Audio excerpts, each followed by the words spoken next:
जिस बिजली के द्वारा आप इस वक्त ये वीडियो देख रहे हैं, जिससे आपका मोबाइल चार्ज होता है, लैपटॉप चार्ज होता है, वही बिजली सिंप्लीफाइड तरीके से कैसे बनती है ये हम आपको इस वीडियो में बताएंगे।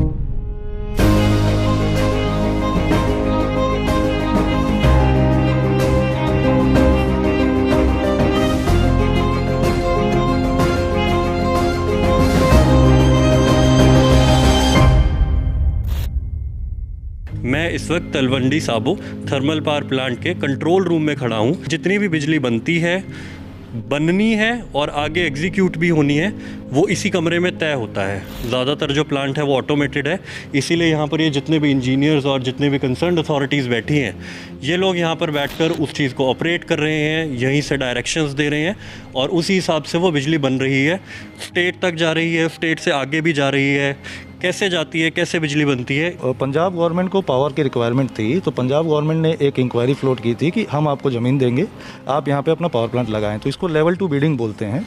तो इसमें वेदांता कंपनी को ये पावर प्लांट अलॉट हुआ था। तो ये पावर प्लांट जो है 2014, 15, 16 हमारे यहाँ पे 3 यूनिट है, 660 मेगावाट के 3 यूनिट हैं। तो तीनों प्लांट जो है 2014 से लेकर 2016 के बीच में कमीशन हुए हैं। और ये प्लांट 1980 मेगावाट पैदा करता है। 1980 मेगावाट का मतलब ये हो गया कि यदि पंजाब का टोटल पावर रिक्वायरमेंट 10,000 मेगावाट है तो करीब 2,000 मेगावाट हम देते हैं। मतलब इस पंजाब का 20% पावर रिक्वायरमेंट हम लोग देते हैं। तो ये हमारा 1 नंबर यूनिट है। 1 नंबर यूनिट का हमें दिख रहा है कि हम कितना पावर बना रहे हैं, क्या फ्रीक्वेंसी पे चल रहा है, और जो मशीन्स हैं, मशीन्स के जो इक्विपमेंट्स हैं उसके पैरामीटर क्या हैं। ये जो बड़ी स्क्रीन है, ये बड़ी स्क्रीन पे बड़े डिटेल्स मिलते हैं जो मोटा मोटी डिटेल्स देते हैं। ये जो छोटे सिस्टम्स हैं इस प्लांट को ऑपरेट कर रहे हैं। इसके पीछे में पूरा DCS नेटवर्क है। ये डिजिटली ऑपरेटेड पावर प्लांट है और जो ऑटोमेटिक चलता है। और ये इसका सिस्टम से यहाँ से चल रहा है।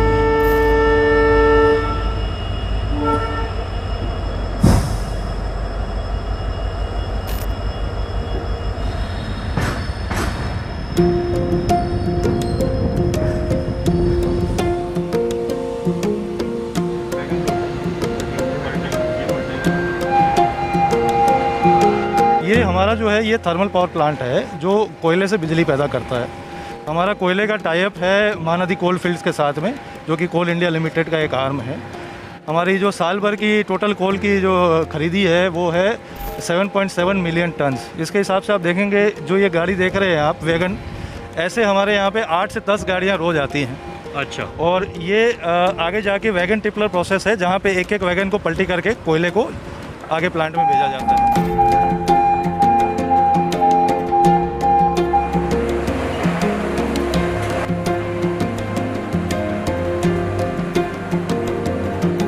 सर, जैसे आपने बताया कि 8-10 गाड़ियाँ आती है रोज। ये कितने डब्बे होते होंगे उस गाड़ी? एक गाड़ी में 55 डब्बे रहते हैं। अच्छा।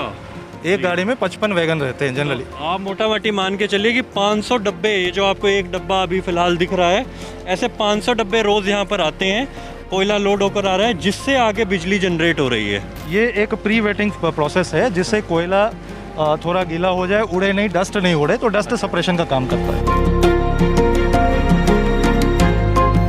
वो कोयला बेल्ट के थ्रू यहाँ जो हमारा कोल स्टॉक यार्ड है यहाँ पे आता है। हमारे 4 यार्ड हैं बगल बगल में। ये हमारा 1 महीने का स्टॉक है।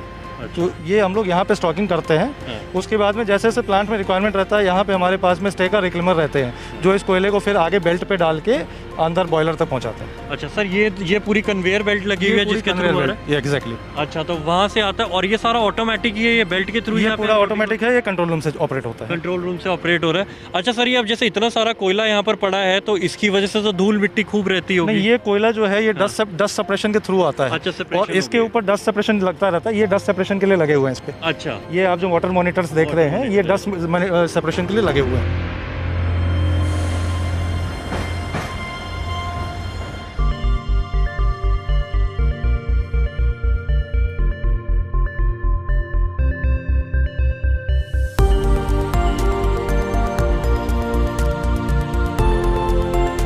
ये जो थर्मल पावर प्लांट है, इसका जो मेन रिसोर्स है वो वाटर है, क्योंकि वाटर से स्टीम बनता है और स्टीम से ही आप एनर्जी यूज़ कर पाते हैं। तो हमारा ये जो रिजर्वायर है, इससे पानी हमारे 2 प्रोसेसेस में जाता है। जो मेन प्रोसेस है, इस पानी का पहले हम लोग डीमिनरलाइजेशन करते हैं, इस पानी को क्लीन करते हैं।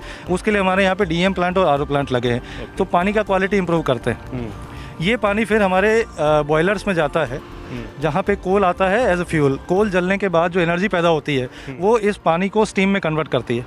और स्टीम जो है, क्योंकि स्टीम एक फ्लूइड है, वाटर की कंपैरिजन में गैसियस फ्लूइड है, तो उसमें एनर्जी स्टोर बहुत ज़्यादा होती है, बहुत ज़्यादा एनर्जी रहती है और प्रेशर भी बहुत रहता है। ये स्टीम फाइनली टरबाइन में जाता है। जैसे अपने पानी के टरबाइन होते हैं वैसे ये स्टीम के टरबाइन होते हैं। स्टीम के टरबाइन में बहुत सारे ब्लेड्स होते हैं। ये स्टीम उन ब्लेड्स पे हिट करके इस टरबाइन को घुमाता है। ये टरबाइन जब अपनी आरपीएम ले लेता है, स्पीड ले लेता है, तो ये जो टरबाइन की जो एनर्जी है वो एक जनरेटर से कनेक्टेड रहती है। जैसे अपने पास डायनामो होते हैं या छोटे, तो वैसे एक बड़ा जनरेटर रहता है। वो जनरेटर, उसके अंदर मैग्नेटिक फील्ड जब कटता है इस टरबाइन की वजह से, तो इलेक्ट्रिसिटी प्रोड्यूस होती है। वो इलेक्ट्रिसिटी जो है वो कम वोल्टेज पर प्रोड्यूस होती है। उसको हम ट्रांसमिट करना होता है क्योंकि हमें गवर्नमेंट को देना है। तो उसको ट्रांसमिट करने के लिए एनर्जी लॉस कम हो, हमारे पास में बड़े बड़े ट्रांसफार्मर होते हैं, स्टेप ऑफ ट्रांसफार्मर बोलते हैं। तो जो हम 24 केवी पे जनरेट कर रहे हैं उसको हम 400 केवी पे ले जाते हैं। ज़्यादा केवी जनरेट करने से एनर्जी ट्रांसमिशन लॉसेस कम होती। अच्छा। उसके बाद में हमारे यहाँ से 4 लाइनें जाती हैं एनर्जी की, जो हमारा स्विच यार्ड के थ्रू जो लंबी तारें जा रही है, ये हमारे ट्रांसमिशन टावर्स है। इससे ये हम अलग अलग एरियाज पे, सब स्टेशंस पे इस बिजली को देते हैं।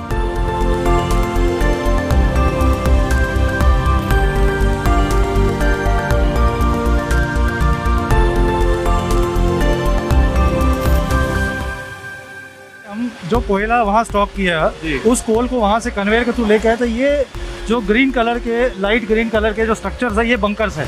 अच्छा। जिसमें कोल स्टोर करते हैं। 8 से 10 घंटे का स्टॉक करने का कैपेसिटी है। उसके बाद में ये हमारे कोल फीडर से होते हैं, मिल्स में जाती है जहाँ कोल को पाउडर बनाया जाता है। अच्छा। ये कोयला फिर इस रेड वाले क्लासीफायर में आके, ये पाइप्स की वजह से ये बॉयलर्स में जाती है। डायरेक्ट कोयले को नहीं जलाया जाता, पाउडर की फॉर्म में कोयले को जलाया जाता है। पाउडर फॉर्म में जलाने से कोयले का सरफेस एरिया बढ़ जाता है। हाँ। तो कंप्लीट कंबशन होता है, इनकम्प्लीट कंबशन नहीं होता। ये फायदा। ये हमारे बॉयलर्स हैं। अच्छा। ये बॉयलर हमारे 80 मीटर टॉल बॉयलर्स हैं, जहाँ पे हमारा वाटर जाता है और कोल के साथ कंबशन होने की वजह से वाटर ट्यूब में जाके स्टीम में कन्वर्ट होता है।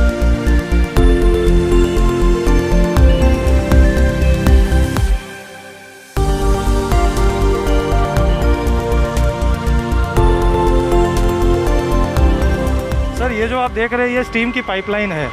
जो बॉयलर से टोटल स्टीम है इस पाइपलाइन के थ्रू टरबाइन में जा रहा है। ये स्टीम का टेम्परेचर 570 डिग्री और इसका प्रेशर करीब 250 kg है। ये स्टीम अभी यहाँ से टरबाइन में जाएगी और फिर टरबाइन को घुमाने का काम करेगी। अच्छा, तो ये जो अभी पूरी चीज़ है इसके अंदर स्टीम ही स्टीम है। स्टीम कैरियर कह सकते हैं अगर आम भाषा में कहें। स्टीम यहाँ से जा रही है और इसके अंदर हीट रहती होगी खूब सारी। इसके अंदर 570 डिग्री 570 डिग्री सेंटीग्रेड। लेकिन हाथ लगाने पर लग रहा है ये 45-50 या इससे ज़्यादा तो शायद नहीं लग रहा। इसके ऊपर इंसुलेशन का लेयर इसलिए दिया जाता है कि आपका टेम्परेचर का और एफिशिएंसी का लॉस ना हो, आपका टेम्परेचर मेंटेन रहे। टरबाइन तक जाते हुए ठंडा हो गया तो इसकी एनर्जी कम हो जाएगी।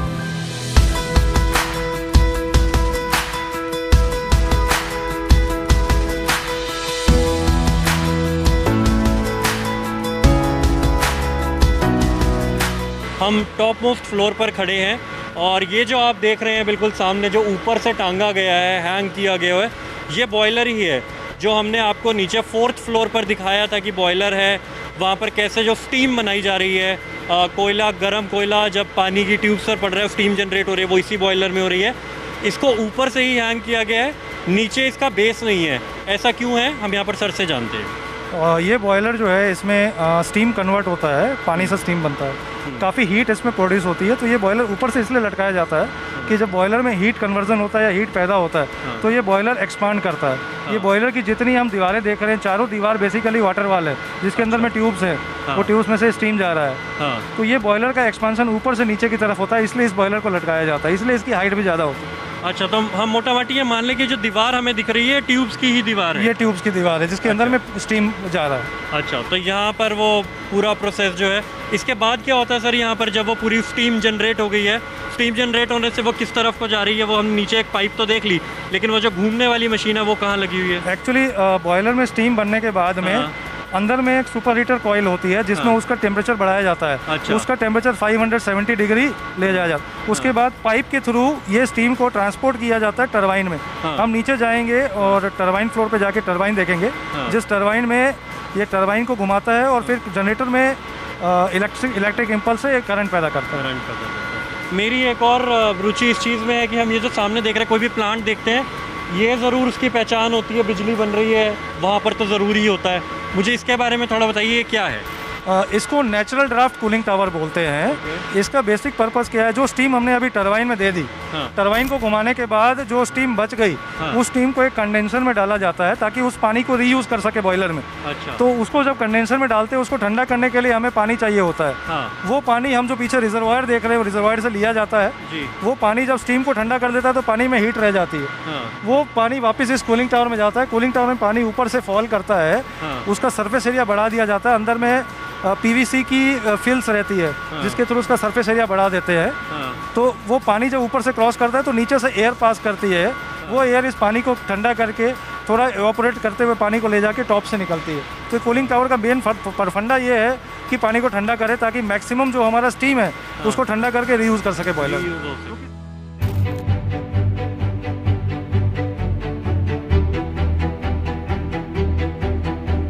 ये हमारे टरबाइन्स हैं। हमारे पास में 4 टरबाइन है, एक HP, एक IP high pressure, intermediate pressure और लो प्रेशर के 2 टरबाइन है। ये टरबाइन सारे टरबाइन मिल के राइट साइड में हमारा जनरेटर है, जनरेटर को घुमाती है। तो इलेक्ट्रिसिटी इस तरह से जनरेटर में जनरेट होती है। फिर यहाँ से हम उसे ट्रांसफार्मर से स्टेप अप करते हैं। स्टेप अप करने का मतलब है उसका वोल्टेज बढ़ाते हैं। उसके बाद में हम उसको स्विच यार्ड भेजते हैं, स्विच यार्ड से फिर ट्रांसफर करते हैं। इसके बाद जो बिजली है वो डायरेक्ट बाहर जा रही है? इसके बाद जो बिजली है डायरेक्टली हमारे ट्रांसफार्मर से होके स्विच यार्ड में जाती है। स्विच यार्ड से फिर ये हमारे ग्रिड से कनेक्टेड है। अच्छा। और इससे हम जो है पंजाब गवर्नमेंट की ग्रिड को पावर सप्लाई देते हैं 4 अलग अलग पॉइंट। यहाँ से ये जो इलेक्ट्रिसिटी फ्लो हो रही है ये 400 kV पे जा रही है। हमारे घर पे जो बिजली आती है वो 220 वोल्ट पे आती है या 440 पे आती है। 3 फेज 440 पे आती है और सिंगल फेज 220 पे आती है। ये 400 kV पे ये बिजली जाती है। यहाँ से हम यहाँ से 4 सब स्टेशन में भेजते हैं पंजाब के अलग अलग जगह पे। एक जाता है हमारा मुक्तसर में, एक दूरी में जाता है, एक नकोदर में जाता है और एक मोगा जाता है। तो ये 4 जगह में हम यहाँ से बिजली भेजते हैं जहाँ से पंजाब के हर इलाके में बिजली पहुँच सके। आपके घरों में बिजली पहुँचती है, आपके लाइट जलते, AC चलते, फैन चलते। सर आपने हमें समय दिया इसके लिए शुक्रिया। हम उम्मीद करेंगे कि हमारे दर्शकों को भी समझ आ जाएगा कि जो शायद इतना आसान लगता है कि बटन दबाया और वहाँ पंखा जल जाता है और कई बार वो बटन दबाओ बिजली नहीं आती है, कहते बिजली नहीं आई और फिर उसके लिए हम अपने इलाके के JE FDO किसी को भी फ़ोन करते हैं। तो वो बिजली आने का जो प्रोसेस है वो जो FDO भी शायद कहीं से अरेंज करते होंगे पीछे, वो यहाँ से बनकर आ रही है। ये पूरा प्रोसेस है, तब आपको मतलब टेक्नोलॉजी ने इतनी तरक्की करी। अच्छी बात है कि बटन दबता है और हमारे सब काम होने लग जाते हैं। उम्मीद है आपको ये वीडियो पसंद आई होगी। दी ललन टॉप आगे भी ऐसे ही प्रयोग करता रहेगा जहाँ चीज़ों को सिंप्लीफाई करके और उधर ही जहाँ पर वो चीज़ें बन रही है वहाँ पर आपको जाकर दिखाता रहे कि वह कैसे बन रही हैं। मेरा नाम रजत है और कैमरे के पीछे रूहानी है। इस वक्त हम Talwandi Sabo thermal power plant में हैं। शुक्रिया।